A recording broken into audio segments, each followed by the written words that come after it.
നിനക്ക് മടുപ്പ് തോന്നുന്നില്ലേ മനു ഈ ജീവിതം? നിനക്ക് വേറെ പെണ്ണിനെ കിട്ടാഞ്ഞിട്ടാണോ നീ അവളെ ഇത്രമേൽ ആഴത്തിൽ സ്നേഹിക്കുന്നത്? അവളൊരു ലൈംഗിക തൊഴിലാളിയാണ്, അത് നീ മറക്കണ്ട. അതിലുപരി നിന്നേക്കാൾ 3-4 വയസ്സിന് മൂത്തതും. നീ എത്രയൊക്കെ സ്നേഹിക്കുന്നു എന്ന് പറഞ്ഞാലും കൈ നിറയെ പണവുമായി ഒരുത്തൻ വന്നാൽ അവൾ നിന്നെ വിട്ട് അവൻ്റെ കൂടെ കിടക്കും. ഇതിലെവിടെയാടാ പ്രണയം? തൻ്റെ പ്രണയം തുറന്നു പറഞ്ഞ നാൾ മുതൽ സുഹൃത്ത് ശങ്കർ അവനെ അതിൽ നിന്നും പിന്തിരിപ്പിക്കാൻ ശ്രമിക്കുന്നതാണ്.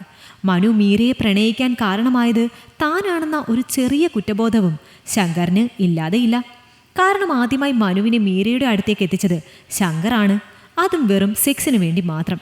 പക്ഷേ ശാരീരികമായ സുഖത്തിനപ്പുറം മാനസികമായ എന്തോ ഒരടുപ്പം മനുവിന് മീരയോട് തോന്നി. പിന്നീട് അതവൻ പോലും അറിയാതെ അവൻ്റെ ഉള്ളിൽ പ്രണയമായി മാറിയതാണ്. എനിക്കറിയില്ല ശങ്കർ, ഞാൻ എന്തിനാണ് അവളെ ഇത്രമാത്രം സ്നേഹിക്കുന്നതെന്ന്. ഇങ്ങനെ ഒരു പെണ്ണിനെ പ്രണയിക്കുന്നു എന്നറിഞ്ഞാൽ പോലും മറ്റുള്ളവർ പരിഹസിക്കും എന്നെനിക്കറിയാം. പക്ഷെ തൊഴിലിനോ അന്തസ്സിനോ പണത്തിനോ വയസ്സിനോ ഒന്നും പകരം വെക്കാൻ കഴിയാത്ത ഒന്നുണ്ട്: ആത്മാർത്ഥ സ്നേഹം. എനിക്ക് അവളോടും അവൾക്ക് എന്നോടും തോന്നുന്നത് ഇപ്പോൾ അതാണ്. അവിടെ ഞാൻ മറ്റൊന്നിനും പ്രാധാന്യം നൽകുന്നില്ല. അവളെ അവളായി തന്നെ സ്നേഹിക്കുവാനാണ് എനിക്കിഷ്ടം. ആരൊക്കെ എതിർത്താലും എൻ്റെ മരണത്തോളം അത് തുടരുക തന്നെ ചെയ്യും, മനു ഉറപ്പിച്ചു പറഞ്ഞു. കോപ്പാണ്. മറ്റുള്ളവരുടെ മുമ്പിൽ എന്ത് പറഞ്ഞാണ് നീ അവളെ ഇൻട്രൊഡ്യൂസ് ചെയ്യുക? നിന്റെ ഭാര്യയാണെന്നോ കാമുകിയാണെന്നോ അതോ വെപ്പാട്ടിയാണെന്നോ? ശങ്കർ, മനുവിൻ്റെ ശബ്ദം ഉയർന്നു. നീ ദേഷ്യപ്പെടുവൊന്നും വേണ്ട, ഞാൻ ചോദിച്ചത് സത്യമല്ലേ? ഇങ്ങനെ ഒരുത്തിയാണ് നീ സ്നേഹിക്കുന്നത് എന്ന് പറഞ്ഞാൽ അവളെ മാത്രമല്ല നിന്നെയും പിന്നെ നിന്റെ വീട്ടിൽ കയറ്റില്ല. പ്രേമവും പ്രണയവും ആത്മാർത്ഥതയും ഒക്കെ ഒരാളുടെ മനസ്സിൽ മാത്രം തോന്നിയാൽ പോരാ. നിന്നോട് ആത്മാർത്ഥ സ്നേഹം ഉണ്ടെങ്കിൽ അവൾ ഒരിക്കലും മറ്റൊരുത്തനെ വിളിച്ച് കൂടെ കിടത്തുവോ? അതും നീ ഒപ്പം ഉള്ളപ്പോൾ പോലും. നീ ഈ പറയുന്നതൊക്കെ നടക്കും. സിനിമകളിലും സീരിയലുകളിലും അല്ലെങ്കിൽ ഏതെങ്കിലും നോവലുകളിൽ എഴുതി വെക്കാൻ കൊള്ളാം. അതും പറഞ്ഞ് ശങ്കർ അവിടെ നിന്നും ദേഷ്യത്തോടെ എഴുന്നേറ്റ് പോയി. അപ്പോഴും ആ ചെറിയ കെട്ടിടത്തിന് താഴെയുള്ള ഇളകി വീഴാറായ ബെഞ്ചിന് മുകളിൽ അവൻ മലർന്നു കിടന്നു. അങ്ങനെ കിടന്നുകൊണ്ട് തന്നെ മനു ആ മുറിയിലേക്ക് നോക്കി. ഇപ്പോഴും മങ്ങിയ വെളിച്ചം മുറിക്കുള്ളിൽ തെളിഞ്ഞു കാണുന്നു. ആളുണ്ടെന്നുള്ള സൂചന. മീര ഇപ്പോഴും ഏതോ ഒരാളുടെ രതിവൈകൃതങ്ങൾക്ക് ഇരയാകുന്നുണ്ടാകാം. തൻ്റെ മാത്രമാകാൻ കൊതിക്കാറുള്ള അവളുടെ ശരീരത്തിലെ ഓരോ ഇടങ്ങളും ഒന്നിടവില്ലാതെ അയാൾ ഭോഗിക്കുന്നുണ്ടാകാം. അയാളുടെ സംതൃപ്തിക്ക് വേണ്ടി ഇഷ്ടമല്ലെങ്കിൽ കൂടി അവൾക്ക് പലതും ചെയ്തു കൊടുക്കേണ്ടതായി വരും. എത്രയെത്ര പുരുഷന്മാരെയാണ് അവൾക്കൊരു ദിവസം തൃപ്തിപ്പെടുത്തേണ്ടി വരുന്നത്. കറുത്തവർ, വെളുത്തവർ, ഉയരം കുറഞ്ഞവർ, കൂടിയവർ, പണമുള്ളവർ, ഇല്ലാത്തവർ എന്നിങ്ങനെ നിരവധി ആളുകളുമായി നിരന്തരം കിടക്ക പങ്കിടേണ്ടി വരുന്ന തൻ്റെ പ്രണയിനിയെക്കുറിച്ച് ഓർക്കുമ്പോൾ ദുഃഖം തോന്നാറുണ്ട്. എന്തിനിങ്ങനെ ഒരു പ്രണയം എന്ന് പോലും ചിന്തിച്ചു പോകാറുണ്ട്. പക്ഷേ ആ ചോദ്യങ്ങൾക്കെല്ലാം ഉപരി തനിക്ക് അവളോടുള്ള പ്രണയം മുട്ടി നിൽക്കുമ്പോൾ എല്ലാം അപ്രത്യക്ഷമായി മാറും. എന്തെങ്കിലും ഇടയ്ക്കൊക്കെ ചിന്തിക്കാറുണ്ട്, തനിക്ക് മീരയോടുള്ള പ്രണയത്തിന് എത്ര നാളാണ് ആയുസെന്ന്. ശങ്കർ പറഞ്ഞ പോലെ എന്തു പറഞ്ഞാണ് അവളെ വീട്ടുകാർക്ക് മുന്നിൽ പരിചയപ്പെടുത്തേണ്ടത്? ഭാര്യയെന്നോ കാമുകിയെന്നോ? അതോ? അവൻ ദീർഘമായി നിശ്വസിച്ചു. മീരയെ കണ്ടുമുട്ടും വരെ പ്രണയമെന്ന സങ്കല്പം തന്നെ വ്യത്യസ്തമായിരുന്നു. തൻ്റേത് മാത്രമായ ഒരു പ്രണയിനി. മനസ്സുകൊണ്ടും ശരീരം കൊണ്ടും അവൾ തൻ്റേത് മാത്രമായിരിക്കണം. ജന്മം നൽകിയ മാതാപിതാക്കളെക്കാൾ ഉപരിയായി അവൾ തന്നെ സ്നേഹിക്കണം. മറ്റാരെക്കാളും താൻ അവളെയും അവൾ തന്നെയും മനസ്സിലാക്കണം. ഒരുമിച്ച് യാത്രകൾ ചെയ്യണം. സന്തോഷത്തോടെ കൈകൾ കോർത്തു പിടിച്ച് നടക്കണം. പരസ്പരം ഇമ വെട്ടാതെ മണിക്കൂറുകളോളം നോക്കിയിരിക്കണം. ആരും കാണാതെ അവളെ ഉമ്മ വയ്ക്കണം. ഒടുവിൽ വീട്ടുകാരെ സമ്മതിപ്പിച്ച് 4 ആൾ കാണുകെ അവളെ താലി കെട്ടണം. അവൾ തനിക്കായി മാത്രം കരുതി വെച്ച അവളുടെ ശരീരം മൊത്തത്തിൽ പകുത്തെടുക്കണം. ഇന്ന് അതൊക്കെയും സ്വപ്നങ്ങളാണ്. ഇന്ന് പ്രണയത്തിന് തൻ്റെ ഉള്ളിൽ ഒരൊറ്റ നിർവചനം മാത്രമേ ഉള്ളൂ: മീര. ഈ ലോകത്ത് വേറെയും പെൺകുട്ടികൾ ഉണ്ടായിരുന്നുവെങ്കിലും താൻ അവളെ മാത്രമേ പ്രണയിക്കുമായിരുന്നുള്ളൂ. പ്രണയം ഇത്ര ദുഃഖമാണെന്നറിയുന്നത് ഇപ്പോഴാണ്. എങ്കിലും താൻ അവളെ പ്രണയിക്കുന്നു. തൻ്റെ ജീവനേക്കാൾ ഏറെ മറ്റൊന്നും തനിക്കറിയില്ല. ചിലപ്പോഴൊക്കെ ചിന്തിക്കാറുണ്ട്, തന്നെ സ്നേഹിക്കുന്ന പോലെ അവളുടെ കൂടെ കിടക്കുന്ന എല്ലാവരെയും അവൾ സ്നേഹിക്കുന്നുണ്ടാകോ എന്ന്. തന്നെ ചുംബിക്കുമ്പോൾ, വാരി പുണരുമ്പോൾ, ചേർന്ന് കിടക്കുമ്പോൾ അവൾ അവരെയും ഓർക്കുന്നുണ്ടാകുമോ എന്ന്. അവരുടെ ശരീരം കൊതിക്കുന്നുണ്ടാകുമോ? ഇല്ല, ഒരിക്കലുമില്ല. ഇത് അവൾക്കൊരു തൊഴിലാണ്, തൊഴിൽ മാത്രം. അവൾക്ക് തന്നെ മാത്രമേ സ്നേഹിക്കാൻ കഴിയുകയുള്ളൂ. പക്ഷേ മറ്റൊരു പുരുഷൻ അവരുടേത് മാത്രമായ നിമിഷങ്ങളിൽ, അവരുടേത് മാത്രമായ രതിവൈകൃതങ്ങളിൽ എവിടെയാണ് തൻ്റെ പ്രണയം? ഉത്തരം കിട്ടാത്ത ചോദ്യവും മനസ്സിൽ പേറി ആകാശം നോക്കി കിടക്കുമ്പോഴാണ് മുറിക്കുള്ളിലെ അരണ്ട വെളിച്ചം മാറി തെളിഞ്ഞ പ്രകാശമായി മാറിയത്. അയാൾ അവളിൽ നിന്ന് സുഖം നേടിയിരിക്കുന്നു എന്നുള്ളതിൻ്റെ സൂചന. അവൻ അവിടെ എഴുന്നേറ്റിരുന്നു.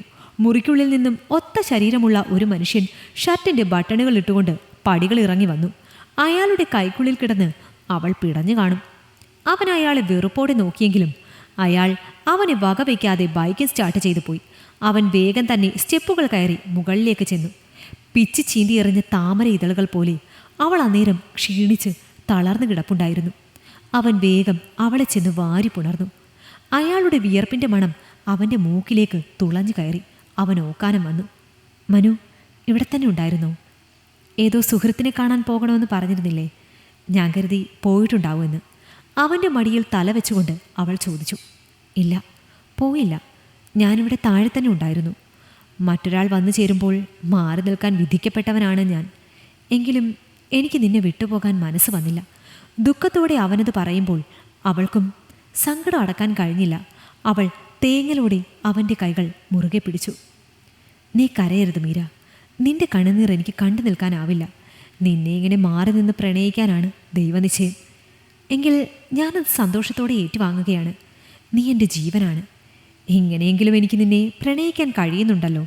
അവൻ അവളെ ആശ്വസിപ്പിച്ചു. മതി മനു, എനിക്ക് മടുത്തു ഈ ജീവിതം. ആഗ്രഹിച്ചിട്ടല്ലെങ്കിൽ കൂടിയും എന്നെ ജീവനേക്കാൾ സ്നേഹിക്കുന്ന നിന്നെ ഞാൻ ചതിക്കുകയല്ലേ?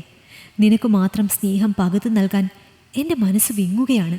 ഈ നാട്ടിൽ എവിടെ പോയി ഒളിച്ചാലും എന്നെ കാമക്കണ്ണുകൾ വേട്ടയാടിക്കൊണ്ടിരിക്കും. നമുക്ക് വേറെ ഏതെങ്കിലും നാട്ടിൽ പോയി ജീവിക്കാം മനു. അവൾ പൊട്ടിക്കരഞ്ഞു. അന്നേരമാണ് വാതിലിൽ ആരോ തട്ടിയത്. അവൻ സങ്കടത്തോടെ അവളെ നോക്കി. ഇല്ല മനു, ഇനി ആരായാലും പറ്റില്ലെന്നേ ഞാൻ പറയൂ. നിന്നെ മാറ്റി നിർത്താൻ എനിക്കാവില്ല. രണ്ട് കൽപ്പിച്ച് വാതിൽ തുറന്നതും അവൾ ഒരു നിമിഷം ഇല്ലാതെയായി. അവളുടെ അടുത്ത് സ്ഥിരം വന്നു പോകാറുള്ള ആ പോലീസ് ഉദ്യോഗസ്ഥനായിരുന്നു അത്.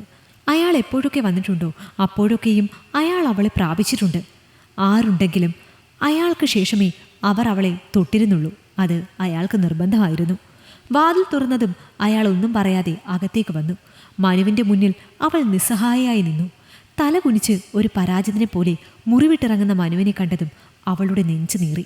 മനു മുറിവിട്ടതും അയാൾ ആ വാതിൽ കൊട്ടിയടച്ചു. മുറിയിൽ വീണ്ടും അരണ്ട വെളിച്ചം തളം കെട്ടി നിന്നു. മനു വീണ്ടും ആ ബെഞ്ചിൽ വന്ന് ആകാശം നോക്കിക്കിടന്നു.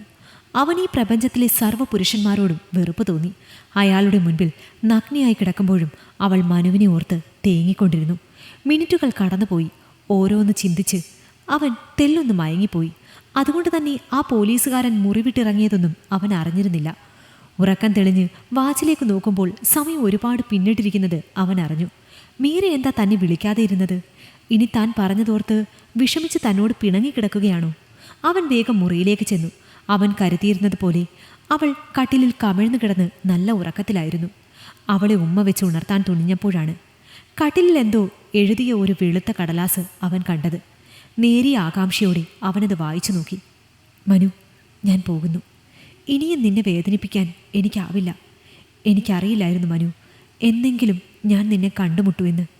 എങ്കിലും ഒരിക്കലും ഞാൻ ഈ തൊഴിൽ സ്വീകരിക്കില്ലായിരുന്നു. എൻ്റെ ശരീരം മോഹിച്ചവരുടെ കൂട്ടത്തിൽ എൻ്റെ മനസ്സിനെ സ്പർശിക്കാൻ ഒരാൾക്ക് സാധിക്കുമെന്ന് ഞാൻ അറിഞ്ഞിരുന്നില്ല മനു.